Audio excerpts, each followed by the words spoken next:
The Pope is in Philadelphia. Yes, right next door. Have you been following him? How is he doing? Does this surprise you? He is the vicar of Christ. It's a charism given. He's our Pope. But he's not just our Pope. He's given to the world. That's what the word Catholic means, universal. This good news that we proclaim is for all people. It is for the salvation of all souls, for the liberation of the world, for the joy of God's people. And I've been talking to a lot of people, asking them what they think, reading the papers, watching the news, and it's interesting to watch people pick and choose what they like, what they hear the Pope saying. And people are selective. They like some things and they don't like other things. This shouldn't surprise us. They do the same thing to Jesus. You hear some people's interpretation of the gospel, and all you hear is, and should hear, is about his mercy, his love, his kindness, his forgiveness. A preacher gets up and begins to speak fire and brimstone, to start talking about heaven and hell, and it's like people take offense. And yet, is that not what our Lord Jesus Christ, the one who also speaks about mercy and love and forgiveness and compassion, is that not what he speaks about this weekend? We pick and choose. Pick and choose, and it's interesting that what we often hear, what we want to hear, are those things that affirm us, that make us feel good about our particular brand of Christian living.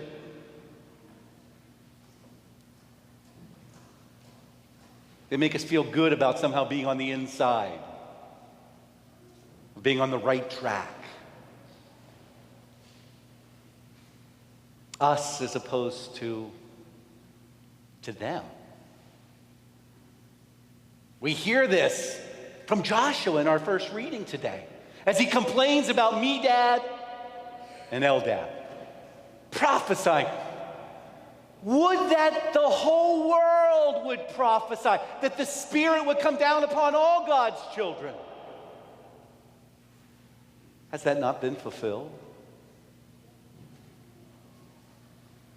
John, we hear from at the beginning of our gospel reading today, the brother of James. These two brothers were called the sons of thunder. A little impetuous, maybe. Quick to take offense. And they complain about someone outside of their group working mighty deeds in Jesus' name, and they want to stop him. Would that all the world would do mighty works in Jesus' name. This is the universal call to holiness, to justice, to mercy, to love, to a holy way of life. We shouldn't be surprised by James. I mean, we heard them just last weekend arguing about who was the greatest in their circle.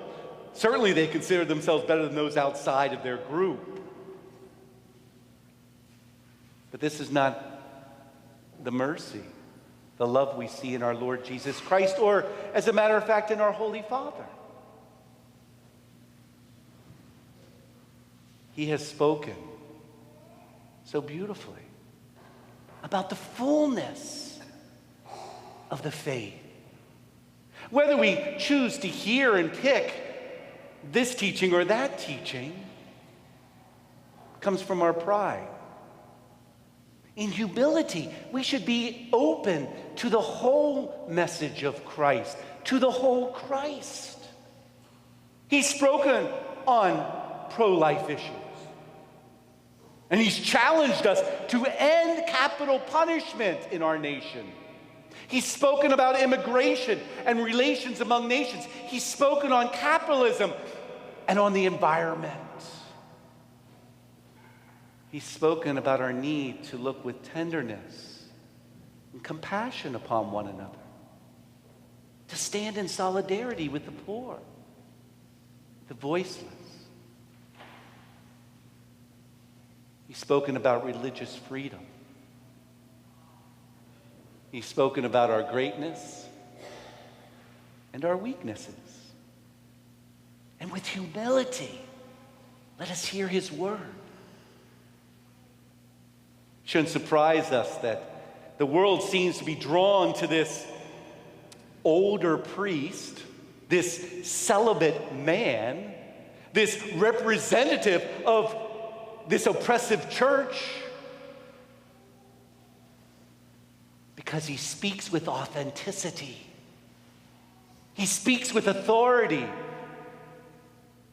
He speaks as a true child of God who lives in such a beautiful way. The evangelical counsels of poverty, chastity, and obedience, they see in him authenticity. They see the authority that comes from one who truly believes. And he comes into our midst, to our neighboring town,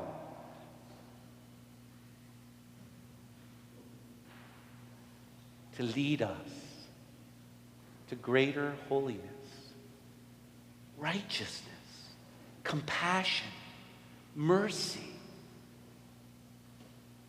He calls all of us to be saints, saints of God. Jesus' words in today's gospel, as he speaks not only with compassion and love and concern for his disciples and for all people, he speaks to us today who are divided at times. You'll notice in his words of challenge to us in today's gospel, he doesn't speak about those whose both eyes are leading them to sin, but he speaks about those who are divided. Yes, with one hand I serve the Lord, and with the other hand I serve myself. And this hand is leading me away from God. And he's challenging us to cut off that part of our life. That with both hands we may serve him, that we may reach out with love and tenderness and compassion. With both hands we may share the gifts that have been so generously given to us with those who are in need. He speaks to us today who are divided. One foot leading us in the ways of Christ and the other foot leading us away from him. When both feet are given to us to pick up our crosses and to follow after him, because only he can truly satisfy us. He's calling us to let go of that part of ourselves that leads away from him. We have been given eyes for the beatific vision. Blessed are those who are pure in heart, for they will see God. He's given us eyes to recognize his presence in our midst, to see and to love as he sees and loves. And yet we find that we are divided. With one hand, with one eye, we look with compassion on our brother and sister. And with the other eye, we look with envy. We look with anger.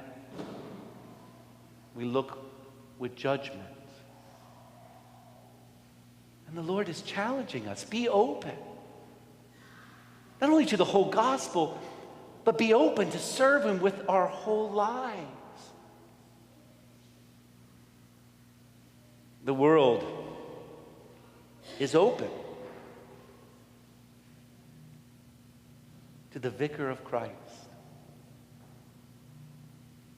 because he's in the unitive way. He's living a holy life. And he's challenging us to that same way of life, that we may have that same joy, that same peace, that same sense of God's presence in our lives. And the world looks on him and see an authentic disciple of Christ, they see the light in their midst. And even if they can't understand it, and even if it challenges them, and even if they can't accept it all, they know that the light is in their midst. Through our communion with Christ, through our receiving that same Christ into the temples of our body, may the world look at us and not see a divided people, a divided person. But they see in us someone in union with him. May they see the light of Christ in us.